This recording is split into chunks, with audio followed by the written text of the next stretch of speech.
I'm from Alton, Illinois, which is a river town. We are in southern Illinois, not southernmost Illinois, but southern Illinois in the Riverbend area. If you look at Illinois, the river bends us inward. That's where Alton is. And Alton was a stop on the Underground Railroad.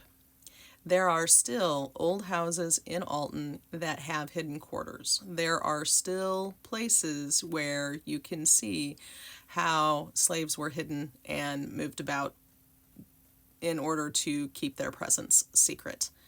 Funny side story. When my husband and I were dating, since we met at SIU Edwardsville, he many times kept saying, "Oh yeah, well, you're from Edwardsville."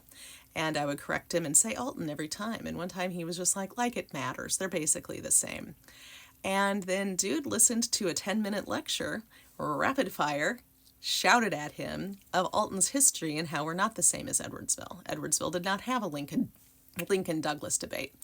Edwardsville does not have Pie Town. Edwardsville does not, and the pie I saw bird. I went on in detail with all of this because I mentioned to my younger sister, he said that she spouted off the exact same lecture because our schools took us to see Robert Wadlow. They took us to see the site of the Lincoln-Douglas debate. They took us to see where and how slaves were transported on the Underground Railroad.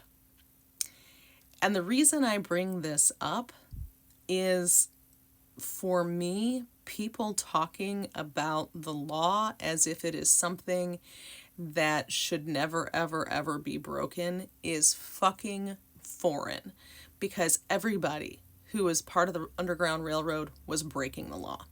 Everybody who was part of the French Resistance was breaking the fucking law.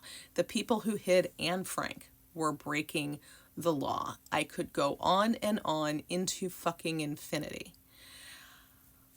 But instead I'm going to say, you can do what is right, or you can follow the law. Lovely times when those two things happen to be the same. It is wonderful when the law is doing the right thing. We aren't living in those times right now.